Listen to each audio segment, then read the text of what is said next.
சுப்பிரமணியர் ஞானம் 200. பாடல் 101. பாரப்பா கேசரியாள் மவுனசித்தி பாரிலுள்ள மும்மூலம் பகர்ந்து கொண்டாள். ஆரப்பா ஆதிவஸ்து நீதானாச்சு அரூபவெளி தன்னிலை யடங்கி நில்லு. நேரப்பா நினைவான ஆசைகள்ளு நித்திரையை போக்கி இனி நினைவாய் நில்லு. காரப்பா கடம்பவன தருகே செல்லு காவலர்கள் தன்னையுந்தான் கருவாய்கொள்ளே. இதன் பொருள், கேசரி முத்திரை மற்றும் மௌன சித்திகளை உணர். மும்மூலங்களை அறிந்தால் நீயே அந்த பரம்பொருள். உருவமற்ற வெளியில் அடங்கி நில். ஆசைகளையும் தூக்கத்தையும் ஒழித்து எப்போதும் விழிப்புணர்வுடன் தியானத்தில் நில். கடம்பவனமாகிய அந்த ஞான தலத்திற்கு சென்று அங்கிருக்கும் தத்துவங்களை கருத்தில் கொள். பாடல் 102. கொள்ளடா மும்மூலம் கொள்ளாவிட்டால் குருவரிய காமமுந்தான் குதித்தேயோடும்.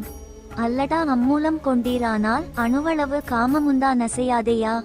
மெல்லடா 13 வருடங்கொள்ள மேதினியிற் சஞ்சரித்து விரும்பி நில்லும். வல்லடா வல்லவனா யோகம் பார்த்து வாய்வான சுழல் தன்னில் வருந்தி நில்லே.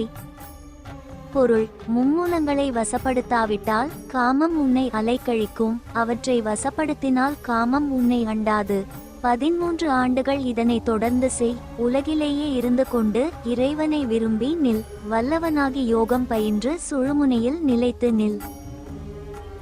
பாடல் 103.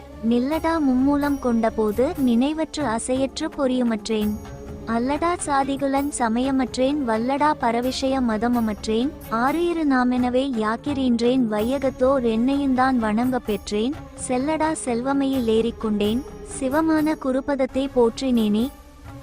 பாடல் பொருள், மும்மூலங்களை வசப்படுத்திய போது நான் உணர்வுகள் அற்று அசைவற்று நின்றேன். சாதி குலம் சமய வேறுபாடுகளை கடந்தேன். உலக விஷயங்களை மறந்தேன். எல்லா உயிரும் நானே என்றுணர்ந்தேன். உலகம் என்னை வணங்கியது. ஞான மயிலேறி சிவபெருமானின் திருவடிகளை போற்றினேன். பாடல் 104. போற்றினோம் என்று சொல்லிச் சொன்னிரையா புகழான மும்மூலம் கொண்டோமென்றீர்.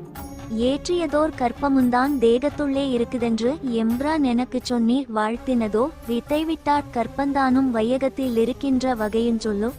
சத்தினீர் எந்தனுக்கு தயவாய்ச் சொல்லும் சண்முகனே அந்த வழி சாற்றுவீரே. பாடல் பொருள், அகத்தியர் குருவே மும்மூலங்களை கொண்டதாகச் சொன்னீர்கள். கற்ப மருந்து உடலுக்குள்ளேயே இருப்பதாகச் சொன்னீர்கள். இந்த உள்மருந்தை விடுத்து உலகில் கிடைக்கும் வேறு கற்ப மருந்துகளை பற்றியும் எனக்கு தயவுடன் விளக்குங்கள். அடுத்த பதிவில் சந்திக்கலாம். நன்றி.